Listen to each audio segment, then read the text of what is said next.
চলে যায় নির্বাক দৃষ্টিতে। বোগাম তেয়ের দিকে তাকে থাকে তার স্বপ্নের মেয়েটাকে আজ অন্য কারোর। এইভাবে 15 দিনের মতো বাংলাদেশে থাকার সুযোগ হয় তের।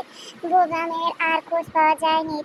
আর জিমিন এবং সুগা 7 দিন বেরিয়ে তারা সুইজারল্যান্ড ঘুরতে চলে গিয়েছিল। এদিকে জাংকুকের অফিসে সব কাজ পড়ে আছে, তাই মন না চাইলেও তেকে ফিরে যেতে হয়। সব মেয়ে এই সময়টা মায়ের বাড়িতে কাটাতে চায়, কিন্তু এখানে ডিস্টেন্সটা একটু বেশি।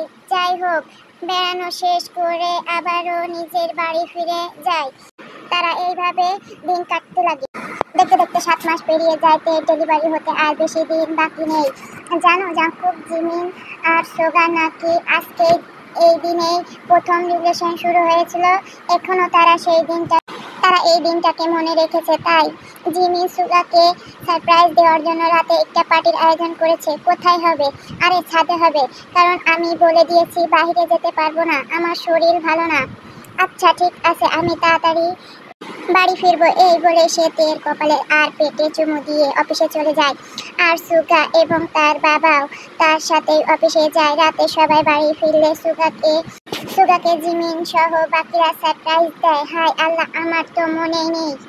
থাকবে কি করে? আমার কথা কি তোমার মনে থাকে? হঠাৎ তের জানি কেমন পেন ফিল হয়। প্রথম দিকে কম হলেও আস্তে আস্তে বেড়ে যায়। জাংকুক পেটে অনেক পেন করছে, আমি আর পারছি না।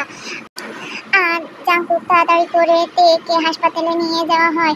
সকলের মাথায় টেনশন, কারণ তের ডেলিভারি পেন শুরু হয়েছিল। আর তাই তেকে ওটিতে নিয়ে যাওয়া হয়। ঘন্টার পর ঘন্টা বাইরে ওয়েট করার পর এক সময় ভিতর থেকে একটা নার্স বেরিয়ে আসে। কংগ্রাচুলেশন জিয়ন জাংকুক, আপনার ফুটফুটে একটা ছেলে হয়েছে। টেক ও কেমন আছে? চিন্তা করবেন না, নর্মাল ডেলিভারি হয়েছে। মা, সন্তান সবাই সুস্থ আছে। সবাই এক এক করে ভিতরে যায়। সুগা এই নিউজ ফোন করে তের পরিবারকে জানিয়ে দেয়। সবাই অনেক খুশি হয়ে যায়। সব ঠিক করে যখন তেকে কেবিনে আনা হয়, তখন সবাই এক এক করে ভেতরে আসে।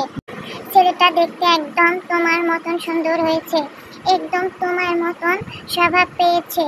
কেন, আমি কি করলাম আবার? দেখো না, তোমার যেমন ধৈর্য নেই, ওরও ঠিক একই অবস্থা। সময় হওয়ার আগেই চলে এসেছে। মাকে একটু পার্টি এনজয় পর্যন্ত করতে দেয়নি। সরি জিমিন আর সোগা, তোমাদের পার্টি নষ্ট হয়ে গেল।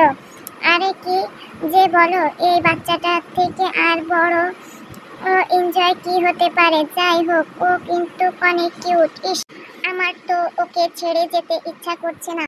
কি সুগা, তুমি চুপ করে আছো কেন? চাচু হওয়ার ফিলিংসটাই আলাদা। সুগা মনে মনে অনেক গিল্টি ফিল হচ্ছে। কি করে একদিন সে এই নিষ্পাপ শিশুকে মেরে ফেলার কথা মুখে এনেছিলাম। হঠাৎ করে জিমিন সুগার হাত ধরে বলে, সবাই যেহেতু এখানে আছে, তাহলে তোমাকে আরেকটা সারপ্রাইজ দেওয়া যায়। মানে কি? আবার কিসের সারপ্রাইজ জিমিন? আমি প্রেগনেন্ট। এই বলে সে প্রেগনেন্সি নিউজটা সুগার হাতে দেয়। সবাই যেমন অনেক বেশি খুশি হয়, তেমনি অনেক বেশি অবাকও হয়। আল্লাহ, আজ দেখি শুধু হ্যাপি নিউজ আসছে। আমার ছেলে, নাতি আর বোমাদের উপর যেন কারোর নজর না লাগে। হঠাৎ করে এর ফোনে একটা ভিডিও কল আসে। ফোনটা জাংকুকের কাছে ছিল। হ্যালো জাংকুক, তুমি বোগাম না? জি, একটু আগে গুড নিউজটা পেলাম। শুভেচ্ছা তোমাকে। থ্যাঙ্কস। ফোনটা তের কাছে দেওয়া যাবে?